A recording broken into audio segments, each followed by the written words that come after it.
We just finished up that entry table for my house and it came out gorgeous. You guys loved it. I think it was my second most watched video out of the last 10. And one of the biggest questions was, how do you do your finishing? I did a video, gosh, about 1.5 years, 2 years ago where I talked about my 4 favorite finishes. In my opinion, from that video has not changed even in the slightest. Lacquer is still my go-to for most furniture projects. Water-based poly also, if lacquer, if it's gonna be in a more high exposure area, I'll use water-based poly. And those are very similar. So a lot of these steps you can apply to water-based poly, the only difference being that you would sand between coats, and of course, you wouldn't thin with lacquer thinner, you would thin with water, but very, very similar. I'm gonna walk you through step-by-step how I do it. I'm gonna show you all the problems that can occur with lacquer and how you fix them. Spoiler, it's easy. I can finish a whole piece of furniture in under an hour with lacquer and give it a gorgeous, perfectly smooth finish. My go-to is satin. I think satin toes the line between, if you do like semi-gloss or gloss, it looks very plasticky, which is a favorite of beginner woodworkers, but everybody quickly realizes that you really want that oil look. So satin is a great alternative between really high protection without having that sort of plasticky, glossy look. Let's come in here. I want to talk about the pros and cons about lacquer, and then I'll show you how we do it step by step. All right, pros and cons. Pros, this is the easiest finish in the world to apply and get a professional looking finish. It is absolutely gorgeous. Cons, it doesn't brush very well. I wouldn't brush lacquer. You can definitely get away with that on water-based poly a little bit more, but lacquer, it's what's called a self-wetting finish, which means the layer above re-wets and bonds to the layer below. So it can highlight imperfections if you brush. So, brush strokes can just always have brush strokes on the top. They're tough to get rid of those brush strokes, especially because it dries so fast. Typically with like an oil-based poly, it takes 6 hours to fully dry. Your brush strokes will lay down. But that's not really the case because it dries in seconds rather than hours. So I always try and spray it. Get these spray cans with this like split nozzle. It reduces the amount of pressure that you need to press it down by like at least 80% than the solid caps where you have to push the whole cap down. Now I have a great video about HVLP. This comes in a set of 3 guns for like, I think I paid 60 bucks for it. I don't remember. I'll link it down below. It's also linked in my HVLP video. These are super cheap and so easy to use, especially if you watch my HVLP instructional videos. Other cons, because it is self-wetting, it needs to be fully cured before you can touch pieces together. That means if you have like a drawer that goes in a piece and you lacquer everything, the inside of the drawer, the runners, all that stuff, if the finish is not cured, I would give it at least 24 hours to fully cure, then it's gonna try and self-wet and stick to each other, and then you pull them apart and you get these big like finish rips. So that would be a con. Other than that, it's smelly, so you wanna wear, like a respirator or particulate dust mask to filter out any HVLPs? No, VOCs, volatile organic compounds. Other than that, it's pretty easy. So let's talk about my steps. One of the other pros to this is you really don't need to sand up that high. I think I usually sand to like 150 or 180. And because it is self-wetting and really it fills in any holes and then levels and then, builds, as long as you have sort of a nice smooth finish with 150 or 180, you'll be just fine. So you want to sand through your grits and get your piece up to what you want. It's no harm if you want to go up to 220 or 320 if you want, but there's really no need. So let's get this sanded really quick and I'm gonna show you how I finish up my surface prep. Okay, now I'm not gonna make you watch me sand this whole thing, but here's the pencil trick. You wanna put pencil across your piece and because you're assuming that it's flat out of your planer, so you wanna keep it flat. So if you do pencil across your piece and move as your pencil line gets removed, not only have you sanded your whole piece through that grit, but that you have sanded evenly because you just go until your pencil's gone.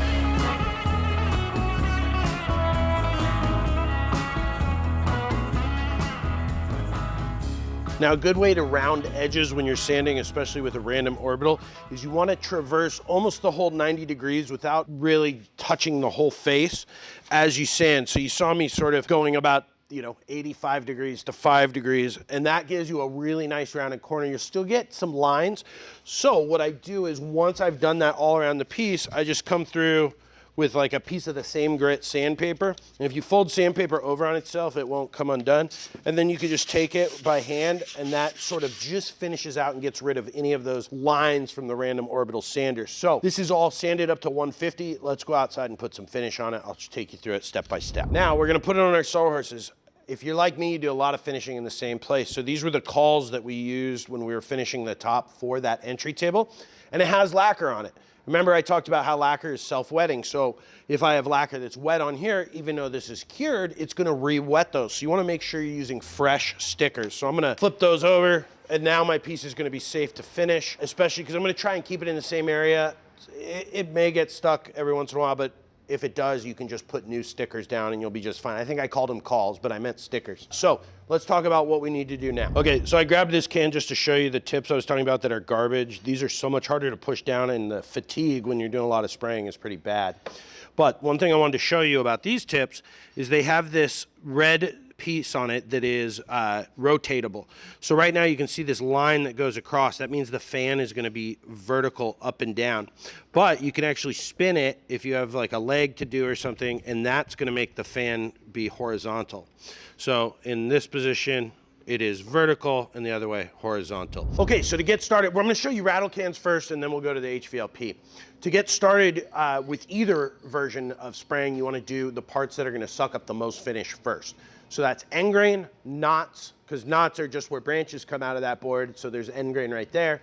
And then I do my edges, and the reason is because when you do your edge, it's gonna overspray onto the face of your piece a little bit. And when you're spraying, you wanna be about 6 to 8 inches away from your piece, and you want to be overlapping your sprays by half. So half, half, just like that. So we're going to do one whole coat where we get our end grain, knots, edges, and then do our face, wait for it to dry for about, I don't know, 3 or 4 minutes. And we're going to do about 3 coats. You want to do 3 coats in that fashion. You don't need to do any sanding in between.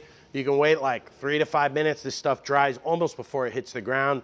So you don't need to like mask off your whole shop if you're doing it inside, just sort of the surrounding area. So let's go ahead and get started.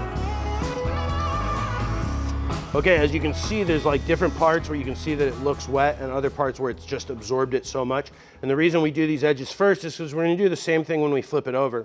And because end grain and edges somewhat tend to absorb so much more material, we're actually gonna do it double the amount of times we do faces, and then it'll even out. But you can see it just like sucks up that finish almost instantly.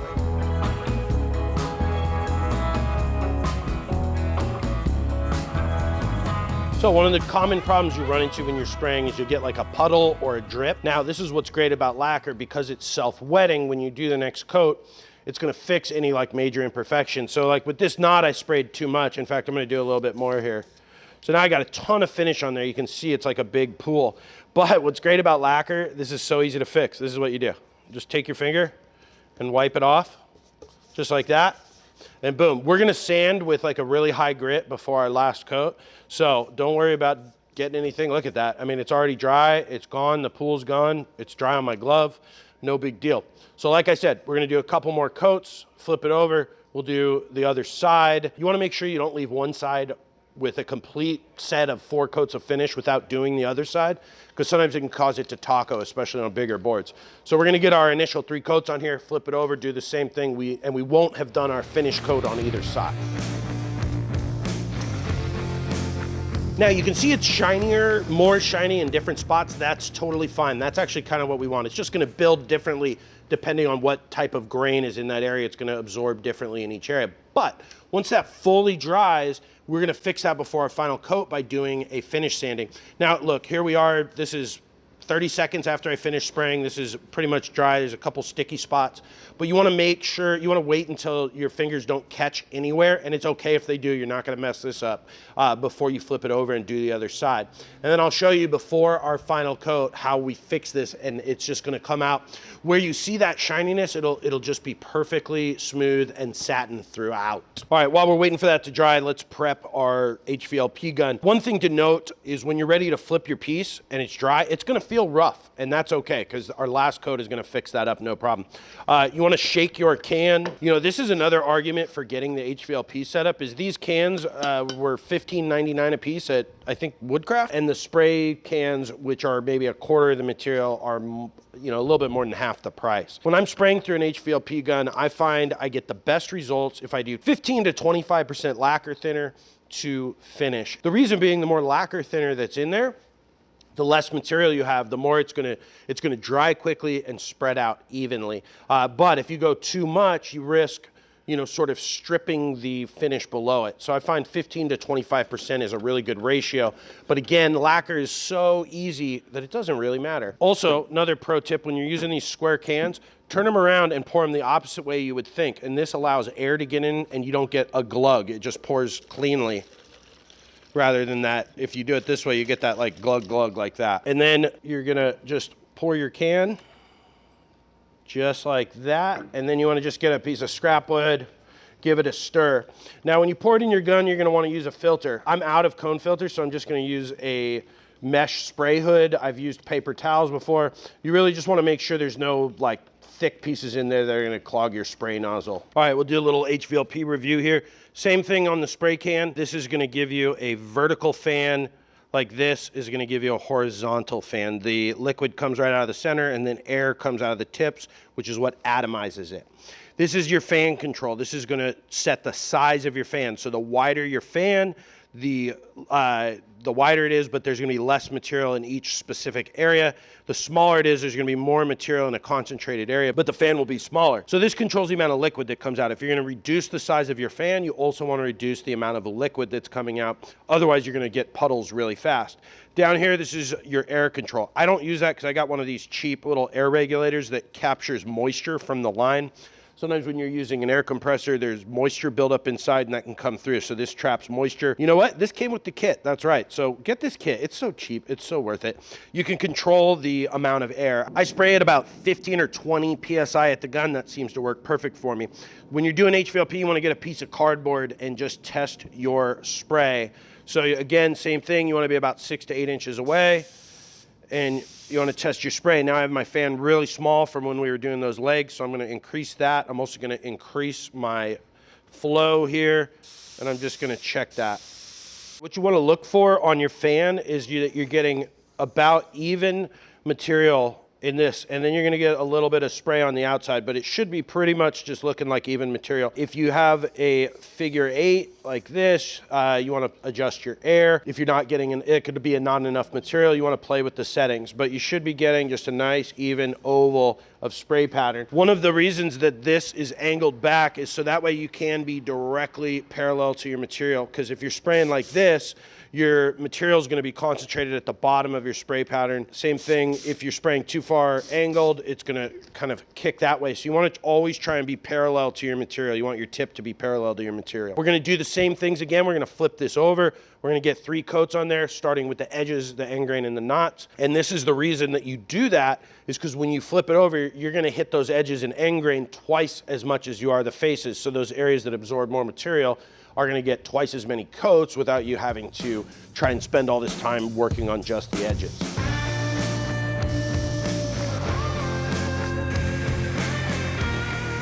Okay, here's another thing that can happen to you is like a little chunk of something flew in there. Lacquer's great because it dries so fast, so this rarely happens, but if it does, just take your finger, take it out of there, it's fine. You're gonna put, another couple coats on, and because it's self-wetting, you're not gonna ever see that fingerprint. Okay, now that we have 3 coats on both sides, we're gonna let that dry for about half an hour. You wanna make sure that it is really dry and feels sort of hard to the touch. And then we're gonna talk about our final coats. Okay, now it's time to do our final pass. You wanna get some high grit sandpaper like 400 or 320. You wanna sand it till the whole area is cloudy. You wanna use something sort of flat. It doesn't have to be rock hard, ladies, gents, but you do want it to be flat because you don't wanna be digging into areas, because the point of this is to sort of flatten out any very last minuscule high spots and get a very nice smooth finish. And because lacquer is self-wetting, this is such a great part of it. Also, this works with water-based polyurethane. You're gonna do it, you're just gonna give it a quick wipe off, and then you're gonna spray one time. You're gonna keep your gun much further away. You're gonna do one time with the grain and then one time across the grain, much farther away. You sort of just wanna miss the surface from a distance. That's gonna kind of just fill in everything and make it perfectly smooth. So you want to get sanding so the whole surface is nice and evenly white and cloudy, and then we're going to wipe that off. And like I said, we're going to do a pass this way and a pass this way from further away with less material. If you're using an HVLP, you can even thin out your material a little bit more if you want to.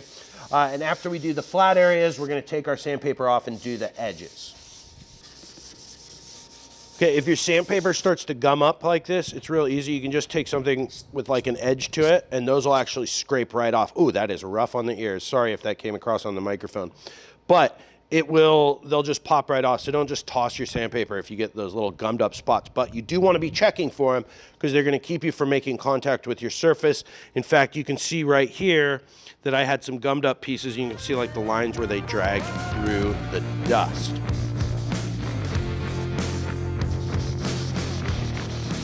All right, last piece of advice before we spray is don't use a blower to get rid of this. One of the great things about this is the lacquer dust fills any like loose grain. So it gets in there, and when you spray your last final coat, it re-wets that dust, and it's like a clear grain filler. But if you blow it out, then you're gonna be able to see that open grain through your finish, and you'll get little microscopic holes throughout your finish. So don't blow it off, just give it just a wipe, and it's okay if there's dust left. It's just lacquer dust. You just don't want big chunks sitting on there.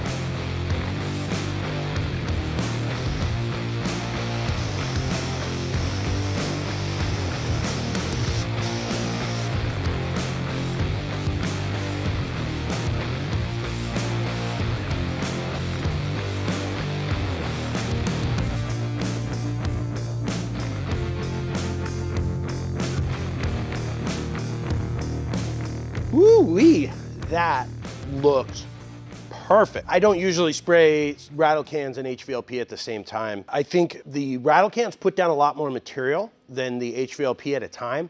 So it's important to move a little bit faster with the rattle cans. It also is in a narrower fan pattern than the HVLPs, so it's easier to do legs and things like that without having to adjust anything. Rattle cans are just easy. I love having around. Again, I'll link everything I have. I guess the Amazon links would be affiliate links, but this is just stuff I use all the time. This isn't sponsored or anything like that. Don't judge me for my planer snipe that I didn't see. I had a little planer snipe at the end of this, but other than that, this is glass smooth. It's got that beautiful satin look, which is just gorgeous on furniture because it's not too glossy.